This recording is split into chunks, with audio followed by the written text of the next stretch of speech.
जय जिनेंद्र बंधुओं, आज हम पारस चैनल के माध्यम से एक ऐसे स्थान का आपको दर्शन कराने जा रहे हैं जो कि इस पंचम काल में भी जहाँ पे अतिशय विद्यमान है और वहाँ पर समोसरण लगता है। झांसी जिले के अंतर्गत झांसी से 120 किलोमीटर दूर एक छोटा सा गांव है और जिस गांव का नाम है तोड़ी फतेहपुर। उस तोड़ी फतेहपुर में हर माह के कृष्ण पक्ष में 12, 13, 14 अमावस्या के दिन मेला लगता है। सैकड़ों की संख्या में वहां भक्त आते हैं और अपनी मन की मुरादें पाके जाते हैं।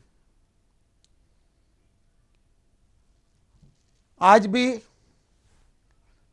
जब पार्श्वनाथ भगवान की अश्चर्यकारी प्रतिमा का मंदिर जो कि तोड़ी फतेहपुर में विराजमान है और जहां पर जब दरबार लगता है उस दरबार में हम प्रश्न करते हैं और हमें उन प्रश्नों का उत्तर मिलता है। और तोड़ी वाले बाबा का तो यह चमत्कार है कि रोते रोते आते हैं और हंसते हंसते जाते हैं। आपने अपने जीवन में अगर तोड़ी फतेहपुर के दर्शन नहीं किए हैं तो जरूर एक बार जाना और पार्श्वनाथ भगवान के दरबार में जाकर के श्रीफल अर्पण करके अपने मन की मुरादों को पाना।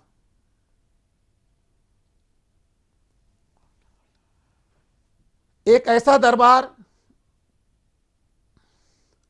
जहां सब बीमार व्यक्ति आता है वो स्वस्थ होके जाता है, जो लंगड़ा के आता है वो चल के जाता है। कहते हैं किसी का कैंसर ठीक हो रहा है, कई प्रकार की आदि व्याधि दूर होती है। ऐसा दरबार तोड़ी वाले बाबा के दरबार में आप जरूर आएं और आइए हम वहाँ तोड़ीपुर वाले बाबा के प्रवचन और आपको वहाँ के दर्शन कराते हैं पारस चैनल के माध्यम से। आप देखते रहिए तोड़ी वाले बाबा अश्चर्यकारी भगवान पार्श्वनाथ भगवान के दर्शन कर अपने जीवन को धन्य करें। जय जिनेंद्र। उत्तर प्रदेश के जिला झांसी में मऊरानीपुर के समीप स्थित अतिशय क्षेत्र तोड़ी फतेहपुर एक ऐसा अद्भुत क्षेत्र है जहां देवभूत अतिशयों का आज भी प्रत्यक्ष देखा एवं अनुभव किया जा सकता है तथा जहां मात्र वीतरागी जिनेंद्र भगवान के अलावा अन्य किसी भी प्रकार के मिथ्यात्व पोषक देवी देवताओं की पूजा भक्ति आदि न होती है और न ही प्रत्यक्ष अथवा परोक्ष रूप से ऐसी प्रेरणा दी जाती है, बल्कि दृढ़ता पूर्वक गृहीत मिथ्यात्व पोषक क्रियाओं रागी देवी देवताओं आदि की मान्यता को छुड़ाकर वीतरागी देव शास्त्र गुरु का सदाचारी श्रावक बनने का रास्ता बताया जाता है। क्षेत्र पर आज भी रत्न वृष्टि देखने को मिलती है। वर्ष 2021 के भाद्र पक्ष में क्षेत्र पर अढ़ाई द्वीप विधान संपन्न किया गया। नियम त्याग पवित्रता एवं श्रावकों द्वारा लगातार एक अन्न का भोजन किया गया, जिसके फलस्वरूप हवन की पूर्णाहुति के कुंड से लगातार घी का निकलना प्रत्यक्ष चमत्कार को दर्शाता है। धोखा खाता है, वो धोखा दूसरे को देके जाता है देने को, छगल कपट दूसरे के साथ करता है लेकिन स्वयं फंस जाता है।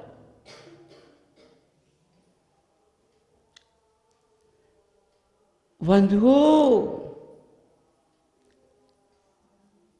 इस तरह चलने से गृहस्थ के अंदर बीमारियां भी पैदा हो जाती हैं। समझो,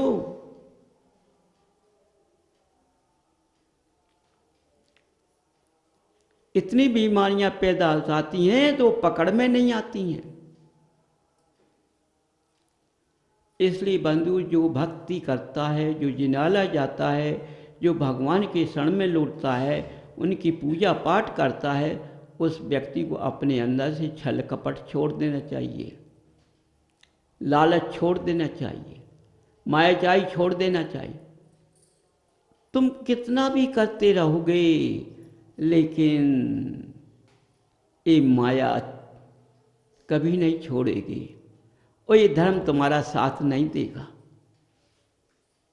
समझो, तुम कितना भी कहोगे मैंने धर्म किया है, लेकिन ये धर्म साथ नहीं देगा। बंधुओं, इसलिए स्वयं समझो, स्वयं अपने रास्ते पर आ जाओ। देखो, आपत्ति से मत भय खाओ, भगवान से भय खाओ, पाप से भय खाओ, पाप से डरो, माया से डरो, लेकिन सत्यता से मत डरो, नियम से मत डरो, मर्यादा से मत डरो। यदि बंधु तुमने इनको अपने अंदर बैठा लिया तो तुम्हारा जीवन बड़ा सुखी निकलेगा। समझिए, ऐसे रास्ते पर चलने वाले के पास आपत्तियां भी आती हैं। उन आपत्तियों को सहन करके यदि शांति से पार कर जाएगा तो पार भी हो जाती है और नदी के ऊपर हो जाता है। समझो बंधुओं, इसलिए हर व्यक्ति को अपने गृहस्थ जीवन को देखना चाहिए, क्योंकि गृहस्थ जीवन धर्म की पहली सीढ़ी है। यदि गृहस्थ के अंदर पहली सीढ़ी पे पांव जमा लिया तो छत पर जरूर पहुंच जाओगे, और पहली सीढ़ी पर पांव नहीं जमा पाया तो छत का रास्ता नहीं मिलेगा। बंधु, समझो मेरी बात को। तुम्हारे भगवान तुमसे बहुत प्यार करते हैं, बहुत प्यार करते हैं। किससे प्यार कर रहे हैं? वो तुमको बुला रहे हैं, अपनों का त्याग कर दो। तुम्हारे पास कोई अवगुण नहीं होगा तो जरूर तुम मेरे पास आ जाओगे। तो जिनवाणी देख रही है कि कौन सा गृहस्थ का जीवन बच्चा परम पिता के रास्ते पर चलता है। जिनवाणी मत तलप रही है, सिखा रही है,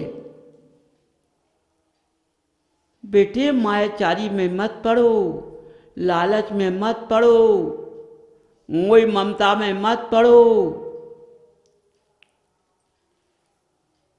बुरे आचरणों को मत अपने अंदर बैठा लो।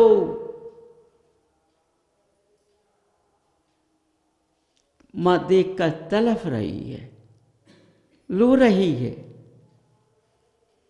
समझो, जिनवाणी मां है वो तड़फ रही है। बंधुओं, स्वयं समझो, स्वयं समझ जाइए। यदि नहीं समझ पाओगे तो फिर कहाँ भटकोगे। ये कितने प्यार से बुला रहे हैं, वो इस प्यार से तुम इनके पास नहीं जाओगे तो बताओ दिशा को बदल दोगे। ये तुम्हें देखकर तड़प जाएंगे, मैंने कितने प्यार से बुलाया, लेकिन भरतक्षेत्र का मनुष्य मेरे पास नहीं आ पाया, जबकि मैं अपने रास्ते पर लगाना चाहता था। हमारे रास्ते को पकड़ लो, जैसे हम बैठे तुम भी बैठ जाओ। लेकिन नहीं बैठना चाहते। तुम कैसे बनना तो चाहते हैं, लेकिन माया को नहीं छोड़ना चाहते हैं। बंधुओं, तो अब तुम कैसे बने नहीं, कैसे अभी नहीं बन पाए।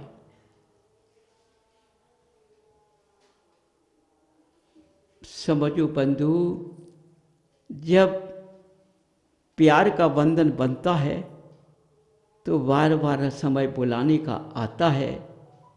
जिसे पारस ने यहाँ आकर के यहाँ की समाज को कितना बुलाया, कितना समझाया। जब उनकी किस्मत में कुछ लिखा नहीं था तो उनने उनके प्यार के शब्द को ठुकरा दिया। तो क्या देखने को मिलेगा? कुछ देखने को नहीं मिलेगा। ये जीवन चरित्र बताएगा।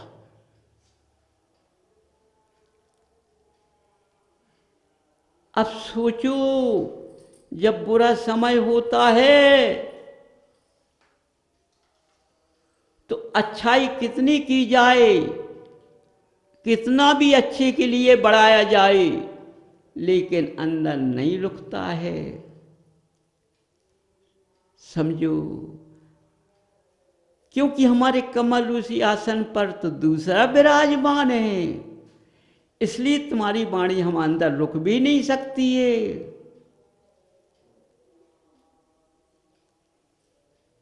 इसलिए बंधुओं समझो, ऐसा मौका फिर नहीं मिलेगा। मनुष्य पर्याय चली जाएगी, लौटकर नहीं मिलेगी। इसी मनुष्य पर्याय में आज तुम्हारे देवादिदेव अनंत तुमको बुला रहे हैं।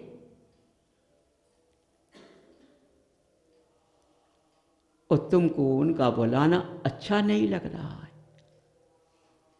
बोलो, ये किस्मत की खोर है। जब किसकी किस्मत अच्छी नहीं होती है, उसको कितनों गद्दी पे बैठा ला जाए, वो बैठना नहीं चाहता है। समझिए। इसलिए बंधु, इस समय का खोर नहीं है, ये भाग का खोर है। बुरे समय में भी अच्छे समय आ जाते हैं। वो समय, बुरा समय पार हो जाता है और अच्छे समय देखने को मिल जाते हैं, लेकिन तुम बदलना नहीं चाहते हो। बदल जाओगे तो तुमको मिल जाएगा। इसलिए बंधुओं, स्वयं समझो, अपनी अंदर की दृष्टि को जगाओ, अंदर की दृष्टि को जगाओ, अंदर कल्पना करो, ये कहां तक सत्य, कहां तक असत्य। तो तुम्हें जितना दिखाई देगा सत्य ही सत्य दिखाई देगा, असत्य दिखाई नहीं देगा।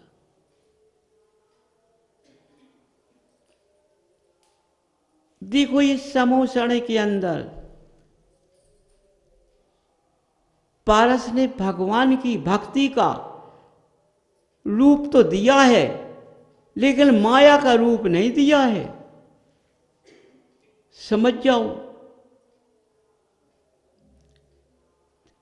तुम्हें माया में नहीं फंसा, इसलिए तुमको आना अच्छा नहीं लगता।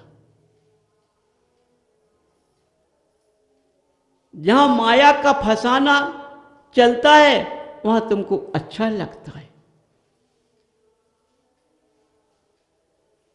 जहां मायाचारी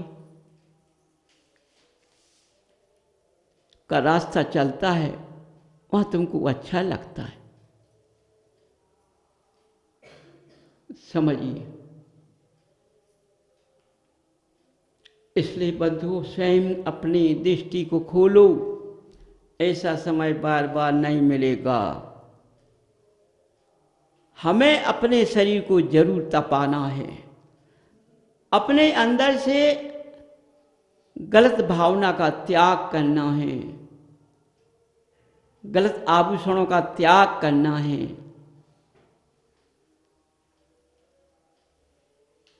हमें सही मार्ग पकड़ना है, सही दिशा पकड़ना है। बंधुओं,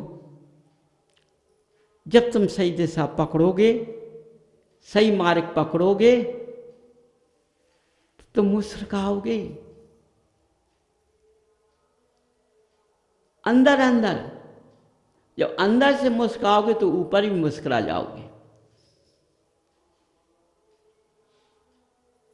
इसलिए बंधुओं, अंदर की मुस्कान को मत खो। अंदर की मुस्कान मनुष्य को उठाती है, मनुष्य को गिराती नहीं है।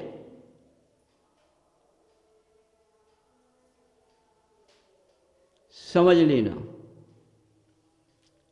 इसलिए हमें ऐसी मुस्कान के साथ रास्ता पकड़ना है